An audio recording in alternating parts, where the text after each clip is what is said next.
Okay, well, we're lucky enough to have Tristan with us, who's the technical director of FinsenTech. So I couldn't let him leave without asking him a few questions that we think's important to share with potential users of UVC. Hi, Tris. Hi, Nick. So I guess firstly, for the layman, why should anyone care about UVC? It's a good question. UVC's been documented to be effective on COVID-19. That's really raised the profile recently. It's a really effective tool. It's simply light at a specific wavelength, in this case 253.7 nanometers. At that wavelength, it destroys any organism with DNA or RNA. But because it's just light, it's dry, you can contain it inside a reactor, you can contain it inside a cabinet, or you can use it in an open environment, as we do with the Thor. But it's very, very effective, it's very, very fast, and it's validated and certified against COVID-19. So I've heard of UV because of obviously sun cream and is that UVA and UVB? Yes. So where does UVC live? Well, the reason we have UVA, UVB, and UVC is the ultraviolet spectrum is so large, it's been broken down into several sections, UVA, UVB, UVC. UVA and UVB are naturally occurring, but UVC never occurs in our natural environment because the ozone layer filters it out. So the only way you'll see UVC on Earth is to artificially generate it, as we do now. UVA and UVB are different sets of wavelengths, whereas UVC is a very broad spectrum of wavelengths, but right in the sort of middle of it, at this sort of 253.7 nanometer, is the sweet spot for maximum germicidal efficacy, or killing power, if you will. And this is why space is germ-free? Well, it's a bit more complex with space because it's part of it, but obviously space is a vacuum as well. So that gets more complicated. But yeah, it's part of it, yeah. And so I was reading that obviously the company is named after FinsenTech. And could you say a little bit about FinsenTech? Yeah. And because UVC isn't new technology. No, I mean, UVC's been around for over 100 years. We're named after one of the founders or discoverers of UVC technology. A gentleman from the Faroe Islands called Niels Ryberg Finsen, and he was looking at UVC in different wavelengths of light for the beneficial therapeutic effects they could have, but discovered also this germicidal effect. And he won the Nobel Prize for this work. Fantastic man, very dedicated, had clinics all over the world called Finsen clinics, which were doing these kind of light treatments. But ultimately, he was, not many people know about him. To be honest, before the COVID pandemic, not many people were aware of UVC, what it is and how it works. Obviously, we had a huge boost in popularity, but a very big boost as well in levels of misinformation, thanks to, for example, Donald Trump saying you could inject UVC, which is not true. But it's good in some ways because people now understand that UVC is an effective tool against COVID-19.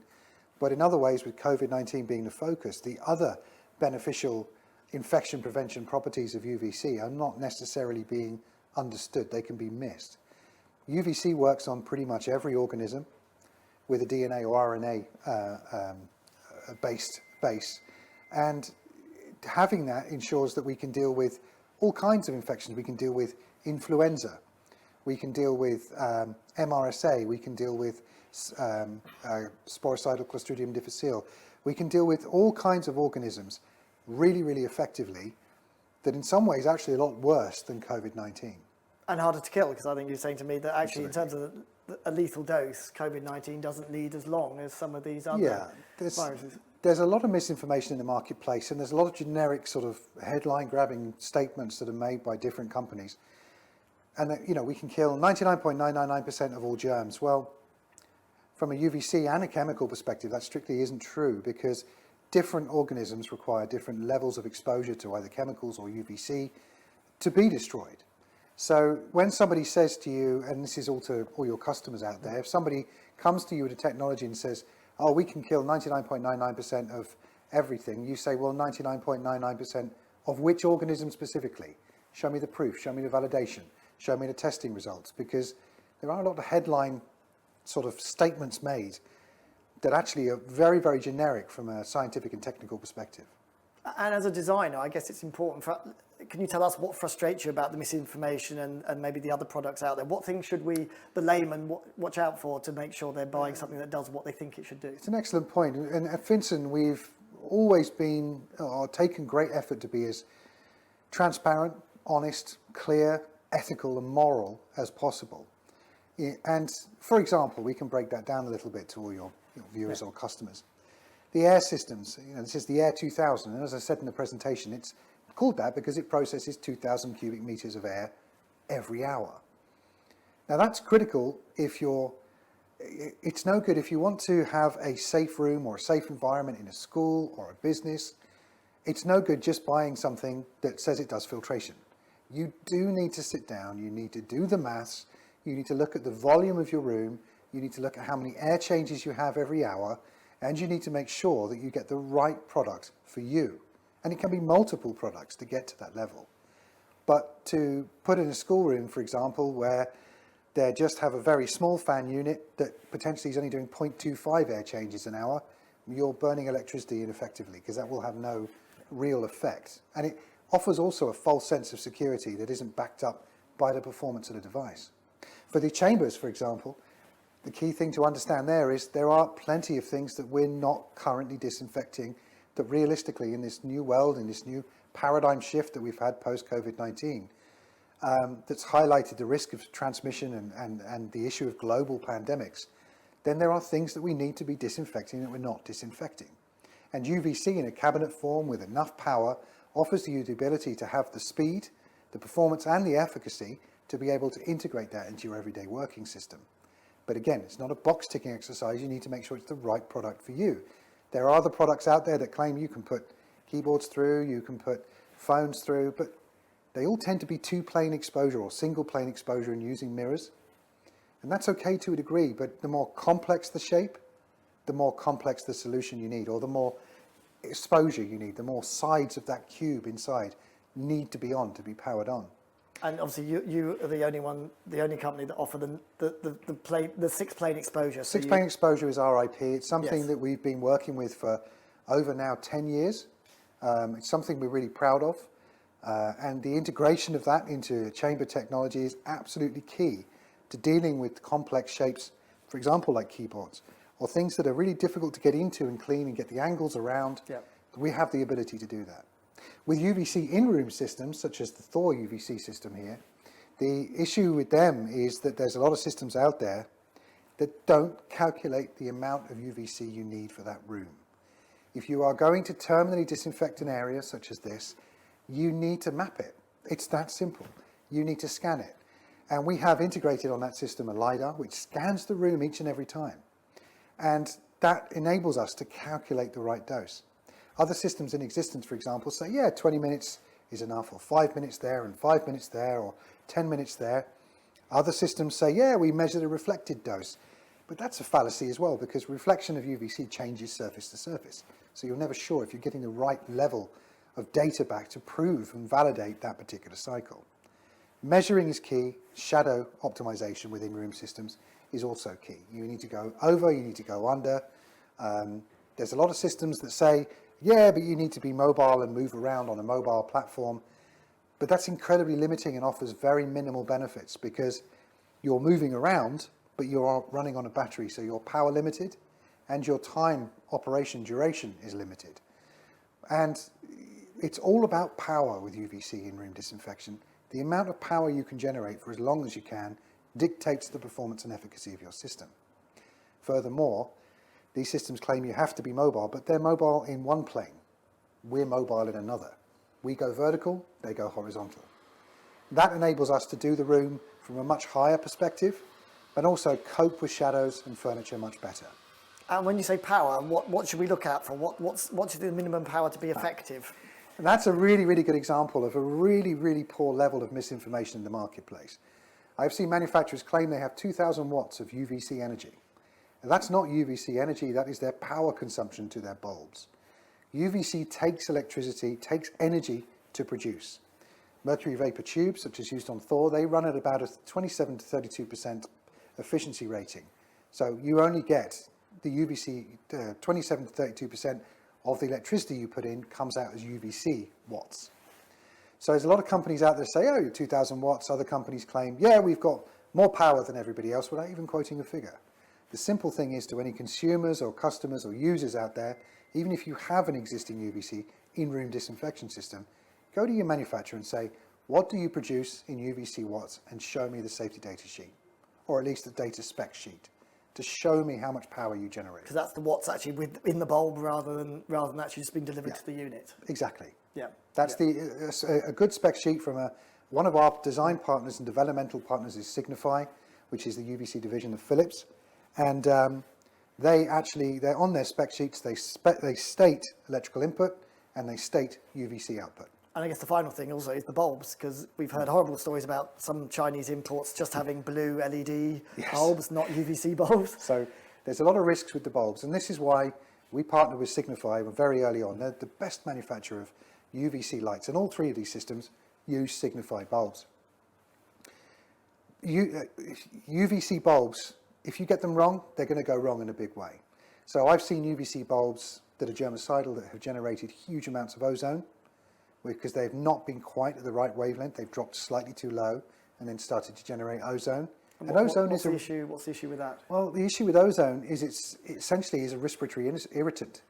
So after the system's run a cycle, you've come in and you get tremendous irritation to your lungs and to your bronchial passages. I mean, like the downside, we're saying when you've got all these sprays and things and people have to wear HEPA suits. Exactly. If you're generating something that isn't supposed to be there. Yes. And that's always an issue. You need good bulbs with good technology. I've seen bulbs as well that were the Chinese LED ones, for example, that exactly as you say, they weren't even emitting UVC, even though they said they were. They were actually just LEDs with blue felt tip pen covering them in and then being sold on Amazon. So you have to be, it's caveat emptor, it's buyer beware in that particular scenario. Provenance is important, isn't it? 100%. If you're doing it for your beef burger, you should do it for your UVC device, I guess. If you're going to buy organic burgers, you should be looking to who supplies the best UVC systems and bulbs as well. But also be wary of manufacturers that won't tell you who makes their bulbs.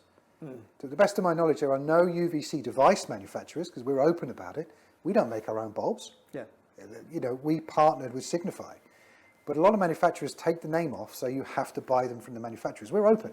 You can buy these bulbs direct from Signify. You do not have to buy them from us. And of course, as EdTech, we've had a 53-year relationship with Signify and Philips, so we know them well, and they you know how strong a company they are, you know how good they are, their understanding, Yes. they're such a big organization with all these wonderful segmented departments.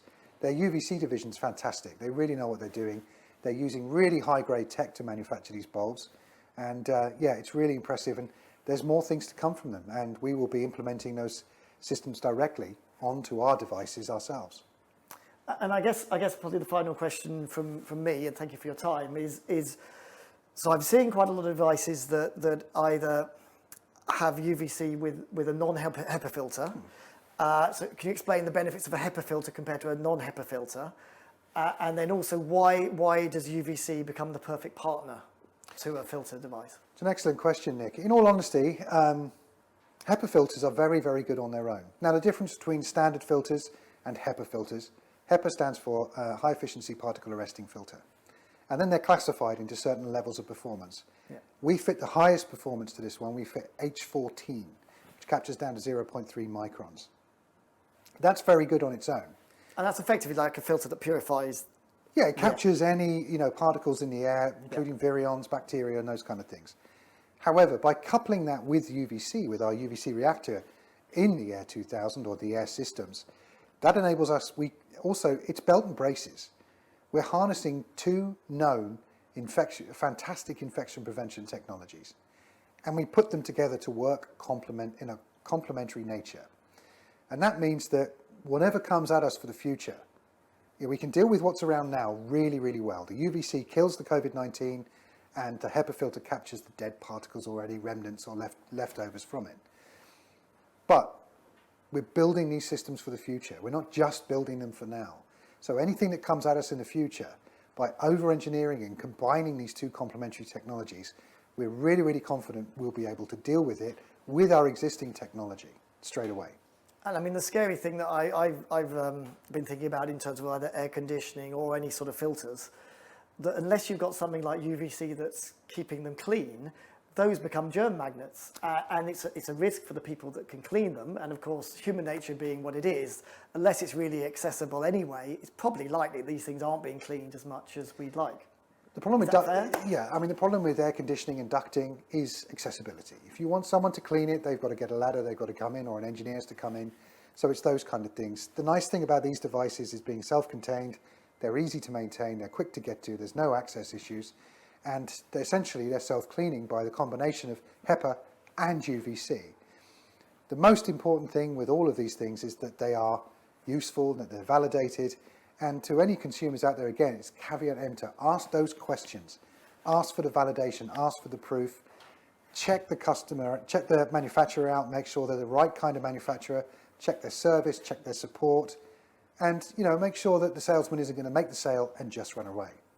To be entirely honest with you, if you were looking to buy an air handling unit and you're just buying off the web with no after-sales support or anything like that, really would not do that. Because you're not going to get your questions answered, and how do you know that the claims are right? So work with someone who's reputable, like FinsenTech, like Finsen, and make sure you get the right device for you at the right time. And as you said, almost some of your frustrations, I think, is you either get the right solution or you don't. You can't be half pregnant, and it might be a tick box exercise, but Yes. But if you're actually serious about trying to create a safer environment for either staff or people visiting your space, surely you need to do the work to make sure you're providing that. It's a fantastic phrase. You're absolutely right. You can't be half pregnant. And I strongly feel in this day and age now, really passionately feel, that you should not be just box ticking. You should not be just saying, have you got an air handling device? Yes. The questions and the specifications you should be looking or seeking to answer are, have I got an air handling device that will effectively disinfect this room at 2.5 air changes per hour, or whatever you need? You have to make sure. It is not enough just to buy a device. We're not talking about a heater here. We're not talking about, a chair. We're talking about something that affects the entire room and affects your entire team. And if you don't have the right product, you're never going to have the right solution. Brilliant. Well, thank you very much for your time. Thanks, Nick. And hope we catch up soon. Absolutely. Thank you very much. Bye.